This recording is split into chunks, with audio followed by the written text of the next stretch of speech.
अंतिम प्रयास। एक समय की बात है। एक राज्य में एक प्रतापी राजा राज करता था। एक दिन उसके दरबार में एक विदेशी आगंतुक आया और उसने राजा को एक सुंदर पत्थर उपहार स्वरूप प्रदान किया।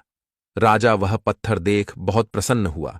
उसने उस पत्थर से भगवान विष्णु की प्रतिमा का निर्माण कर उसे राज्य के मंदिर में स्थापित करने का निर्णय लिया और प्रतिमा निर्माण का कार्य राज्य के महामंत्री को सौंप दिया।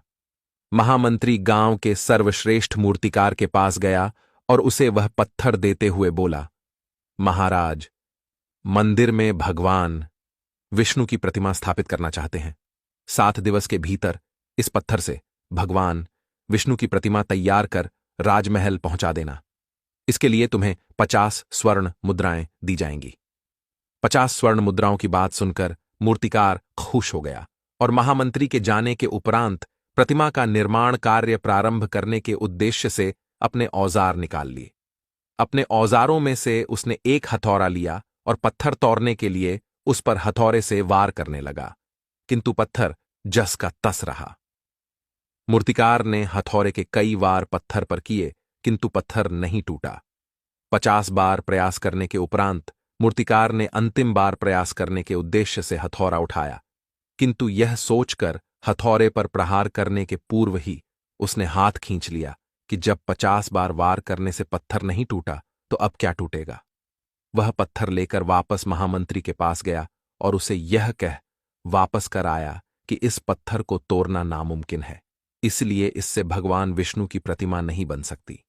महामंत्री को राजा का आदेश हर स्थिति में पूर्ण करना था, इसलिए उसने भगवान विष्णु की प्रतिमा निर्मित करने का कार्य गांव के एक साधारण से मूर्तिकार को सौंप दिया।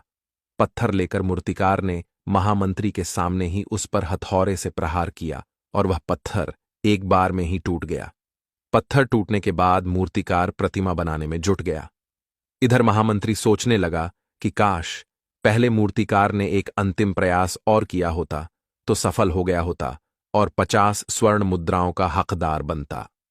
हमें सीख मिलती है कि मित्रों, हम भी अपने जीवन में ऐसी परिस्थितियों से दो चार होते रहते हैं। कई बार किसी कार्य को करने के पूर्व या किसी समस्या के सामने आने पर उसका निराकरण करने के पूर्व ही हमारा आत्मविश्वास डगमगा जाता है और हम प्रयास किए बिना ही हार मान लेते हैं। कई बार हम 1-2 प्रयास में असफलता मिलने पर आगे प्रयास करना छोड़ देते हैं, जबकि हो सकता है कि कुछ प्रयास और करने पर कार्य पूर्ण हो जाता या समस्या का समाधान हो जाता।